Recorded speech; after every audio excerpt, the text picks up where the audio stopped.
Hello, my name is Robert Marquez. In this video, I'm going to talk about Model View Presenter, creating the repository. This is video number 6 in a series that I've been working on.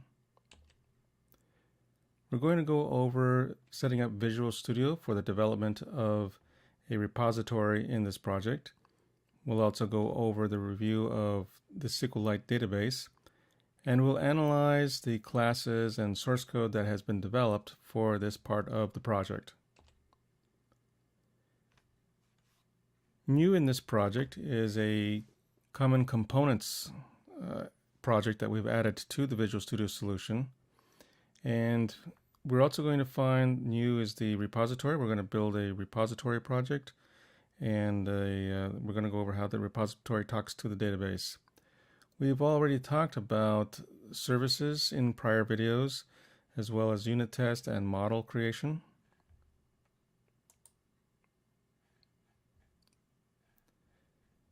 This is a view of the Visual Studio solution, and we can see that here the Common Components project has been added, and it contains two new classes, one called Data Access Exception.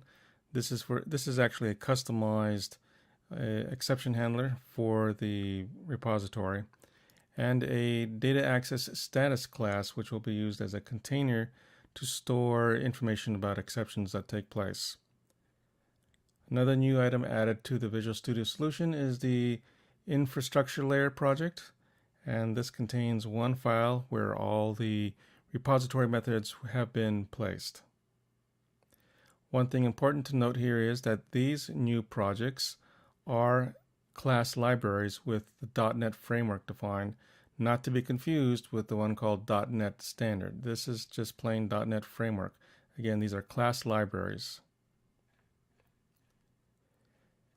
In the services layer tests for unit testing, a new module is also added called Department Services Data Access Tests, and this is for testing the repository. Looking further into these new projects, we'll find that the Common Components project doesn't have any dependencies on anything in the Visual Studio solution. However, the infrastructure layer, you have to remember to add a reference to the Common Components project, as well as the Domain Layer project and the Service Layer project.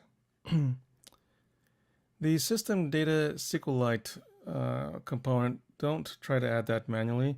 That will be automatically added when you install the NuGet package for SQLite. And in regards to the Services Layer.tests project, you'll have to make sure that you add a reference to Common Components as well, and the infrastructure project.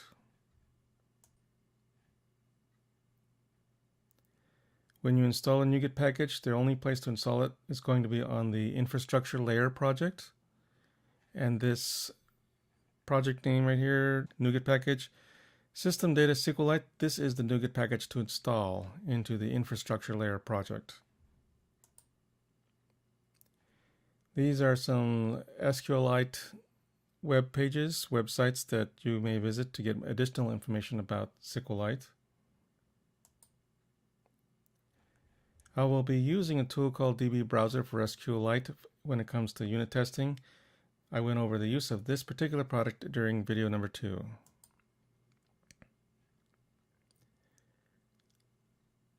One of the things you have to remember also is that in the infrastructure layer, after installing SQLite, there will be a DLL deposited in that folder structure where it's stored. And we can see here in the file system under infrastructure layer, there's an x84 folder under the debug folder. In this folder is a file called SQLite interop DLL. This DLL needs to be copied to the project that will be driving the solution. So we don't have a WinForms application yet or a console interface. So we're using the unit testing framework, the unit testing project, to launch and interact with the other projects. So that means you'll have to copy this DLL into a folder called x84 in the debug folder of the services tests file structure. There are two folders actually. There's an x84 and an x86. Be sure to copy the interrupt DLL into those folders. I won't be using the app config file to determine a connection string. The connection string is going to be programmatically derived with a command such as this. And I'm doing this so I can access the special folder ability within C# to tell me the path with a logged in account. So here's an example logged in account, and this is an example of what the full connection string would look like. The SQLite database has changed since it was first created in video number 2, so this is what it looks like now. One new item particularly that was added is a index. It's a unique index based on column of department name and phone number. This is to prevent duplicates from entering into the table where these must be unique for each row. So it won't allow a row, you can't have records that have the same department name and phone number. That will have to be unique for each row. So now that we're looking at Visual Studio, we're going to start with the infrastructure layer project, which was newly added since the last video. And so we'll take a look under the data access folder. We need to create these folders. And the last one, department. We'll take a look. Here is the repository file. And we'll start off from the top. I have an enumerator. I have declared here to help me in determining whether or not certain records exist. So it's a does exist or does not exist, and we'll see that in use. Another enumerator called request type, and I'll be using that in some cases to work with cases whether it's an update or an add. But getting down into, let's see here, okay, our constructor with no parameters is empty. But we do have a constructor that takes a connection string that will be passed in from the services layer, and that'll be assigned to a private property for a connection string in this class. Class is department repository.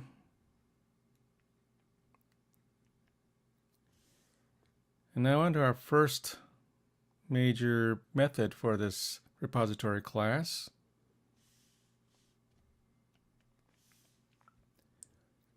So we begin by creating a department list, department model list, and this is basically a list of department models. So that's taken care of. And then we declare a data access status object. That's one of those custom objects I said that was created for this project. So we'll take a closer look at that.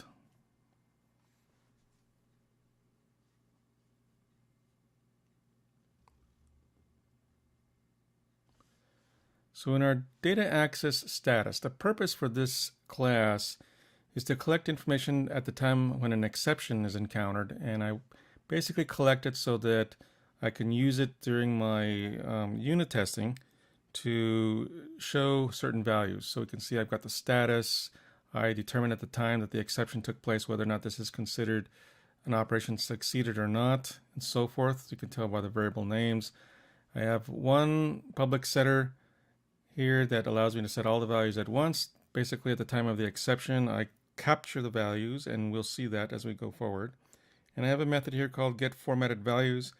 At the time of unit testing, I do like to display the values of what's going on from the tests, whether they succeed or fail. So I will use this to help me format the information. So that's our data access status class. It's basically a container for information gathered at the time an exception was raised.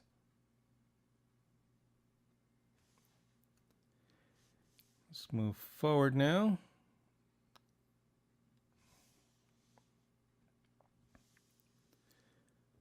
So then we go into a using statement so that all the resources are cleared when we're out of the using.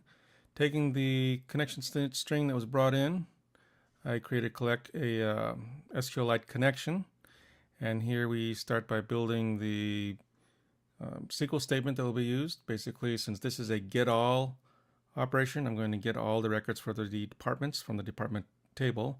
Then I proceed to open the connection. And once that connection's been opened, I will proceed to build an SQLite command. And then we're nesting some using statements here. I open up a reader, execute reader. Now I'm going to begin reading the rows from the department model table so that I can fill this department model list with that we have down here. Here's our list. We want to populate this list to return.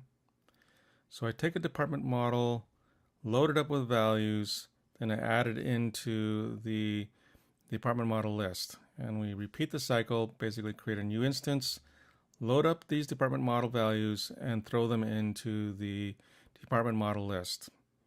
When we're done, close our connection. If anything goes wrong, we'll enter this area here, and let me go over some of the custom objects that are there. So we have an SQLite exception that's provided by SQLite, but once it's happened, as you can see, I'm calling my data access status object. We looked at that just a while ago, and I'm going to set the values based on what this exception has. So I have the help link, the error code, anything place you see E here, I'm taking out of the exception. But then I add my own custom message, unable to get department model list from database. So this will be shown during unit testing. And I also declare this to be an error. So I'll just simply check for that again at the time of unit testing. So it'll help me easily determine how I want to handle it during unit test. Once this data status object has been filled, I use that as a parameter into the data access exception object, which takes 3 parameters: the original exception message and the original inner exception, plus the data access object that I just filled here. And as I said, this is a custom object that I created for the repository. So let's take a look at that.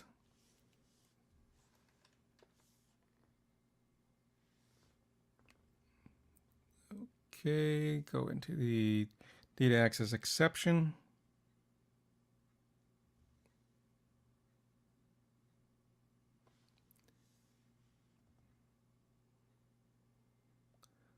So data access exception inherits from the exception object. So it has everything that a normal exception has, plus something I've added to it, which is the data access status object. That's that object I showed you earlier that I had created that collects data during the exception. So it has an instance of this. And let's see what else we've got going on here. So at the constructor time, what we saw, which we can see right here, the top 3 parameters: a message, an inner exception, and a data access status. We take that, and I at this point assign a value to the data access status object. Now, if we encounter a time where it's not really an exception, but I can tell based on the conditions that it should be thrown as an exception, then I'll use this constructor, which doesn't take a exception message or inner exception. It'll just take what I've collected. Perhaps based on some if conditions, I've figured that something's gone wrong, so I'm going to throw an exception in this case, and it's outside of a normal exception.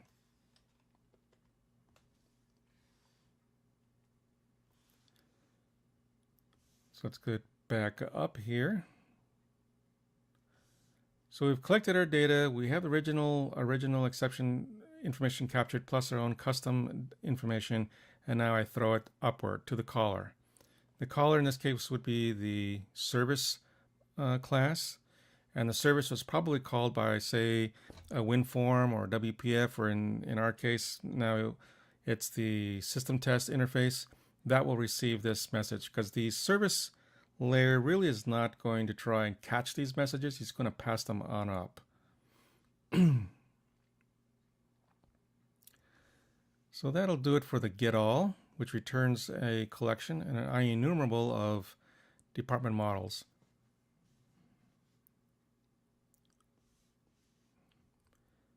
Now on to the getById.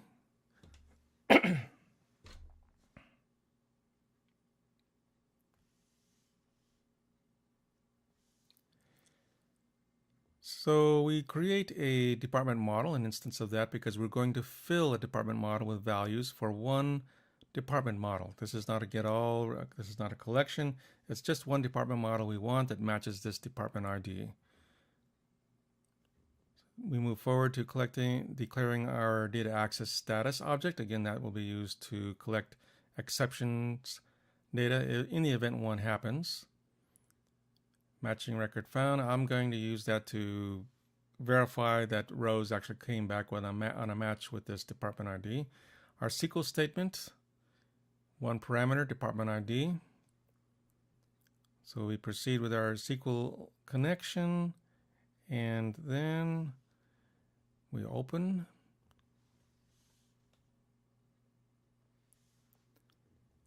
Let's see, going forward with our SQLite command, feeding the SQL into it, prepare, add our parameter. We take the department ID that was brought in and we feed that in so that it's resolved here.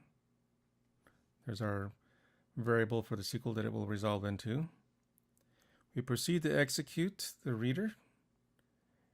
When it's first executed, I check to see if it has any rows, or I'm going to capture that and use that later. And we begin to read our data. So it should be just one record. We take this department model and fill it with the values that came back. And then we close, we're done. Now I have my department model that I want to return back.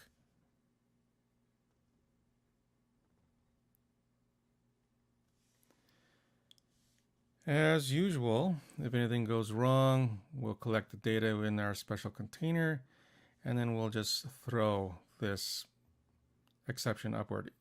That's if something goes wrong while building the department model. However, if everything goes okay, we make sure that a row did return to match our query.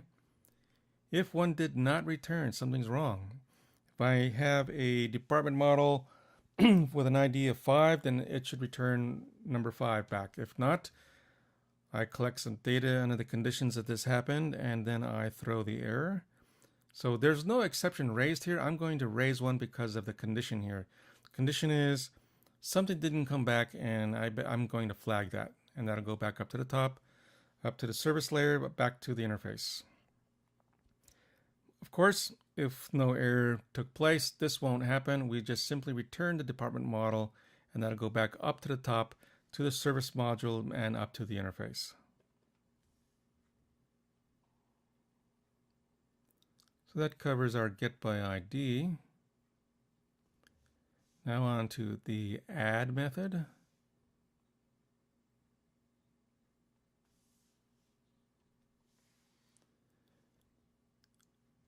So again, we declare the data access status object to collect data in case there's an exception.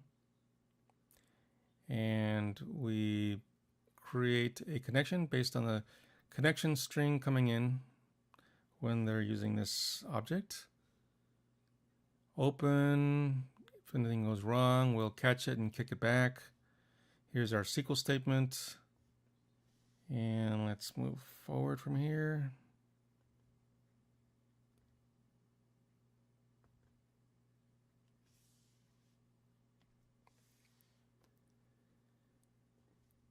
Okay, SQL statement.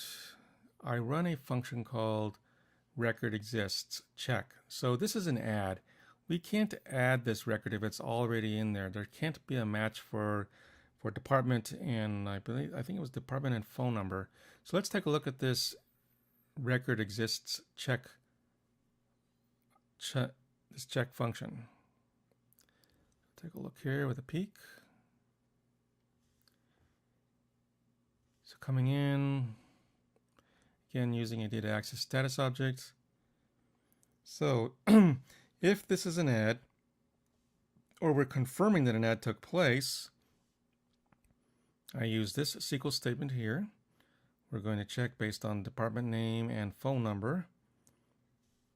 And if let's see here. So if it wasn't an add or a confirm add, then I'll be using this logic, which is, okay, is this an update or a confirm delete or just a regular delete? So there's two different kinds of SQL here.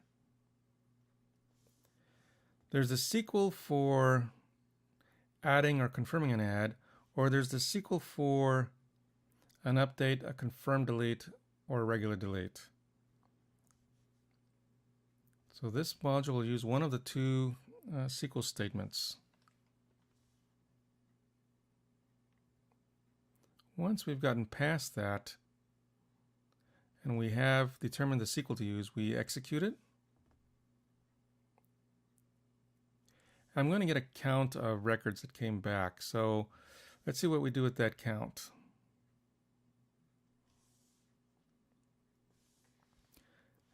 So if we were doing a check that it does not exist in a database, we want to make sure it does not exist in the database.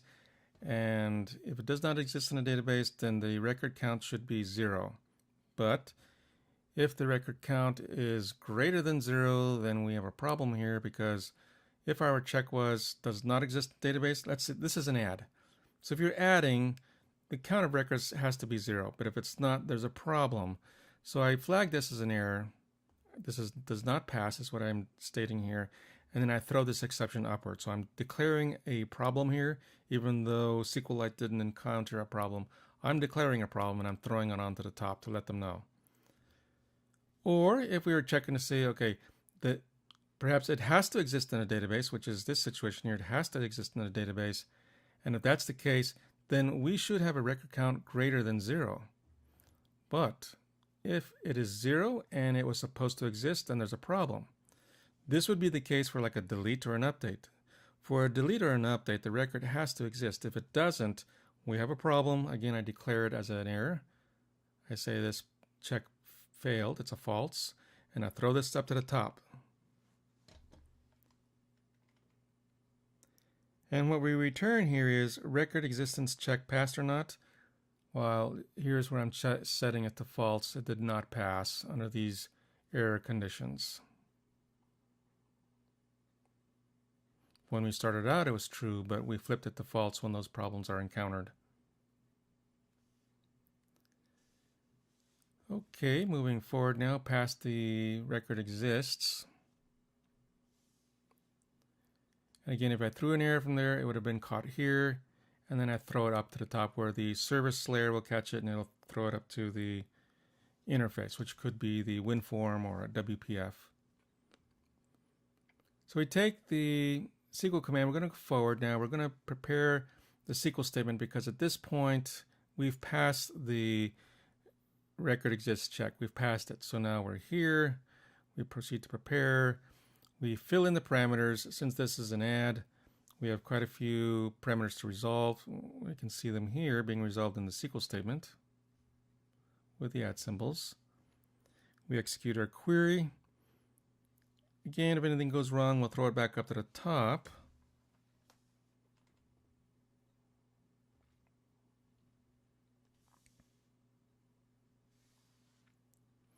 But if we get past this, then that means that the SQL statement worked. The database didn't complain, and we've passed our check on existence or not. Still, even so, I do another record exists check. This time I'm saying does exist in database, which means, all right, we've done an add, it should be there. And it should come back fine, that it does exist. But if an error is encountered, an exception will be thrown.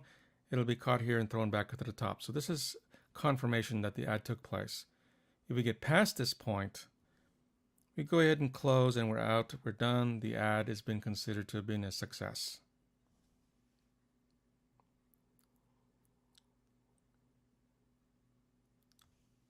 So that takes care of the add. Now on to the update, which is kind of similar.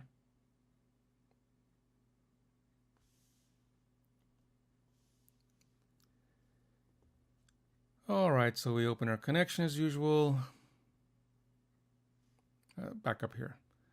Okay, data access status, we start with that because we know we'll need that to return for errors. We go ahead and open our connection SQLite connection, new. Now we open it. If there's a problem, we'll kick it back like we said before. Otherwise, we'll proceed. We have our string for the update statement being built. Normal SQL update statement.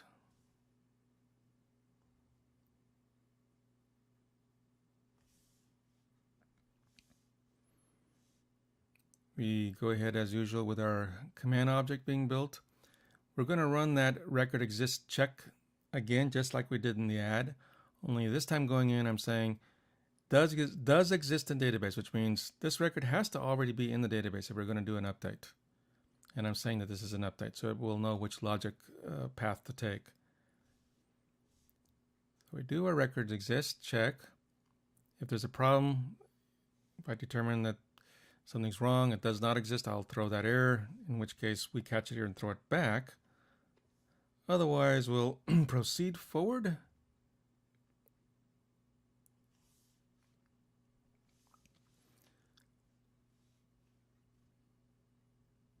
Okay, prepare. We set up our variables to be resolved in the SQL statement, and we execute a non-query.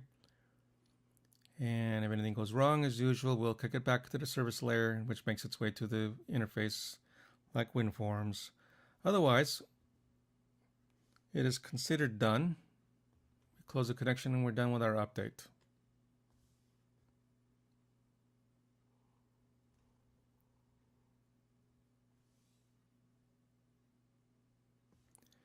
And now the delete.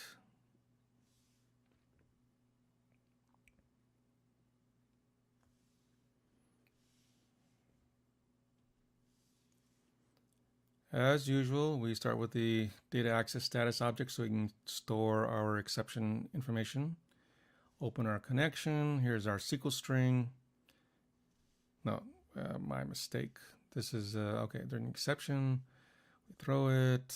Okay, delete statement. Here's our SQL statement. Build our command object. We run through and exists. So this is a delete. We want to make sure that it does exist in the database. So that's a does exist. And we're saying we're dealing with a delete here, so it knows what logic path to take. If there's a problem, as usual, we collect the data and throw it back.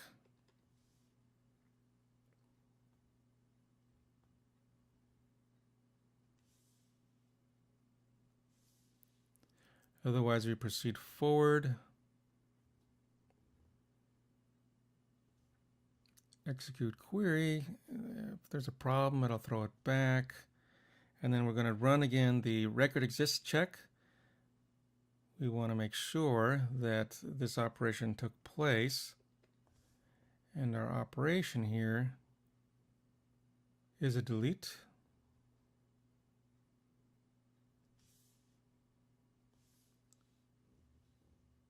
So we confirm does not exist in database. We've done a delete. SQLite, if it doesn't complain, everything should have gone fine. But just to make sure, we check does not exist in database, and we'll tell it that we're confirming a delete so it knows what logic path to take. And again, as I said, we had gone over before, if this check fails, we'll return an error to the service layer letting it know that something went wrong. And here's our custom message, failed to delete. Otherwise, if it comes back okay, we'd go past all this, close our connection, and we're done.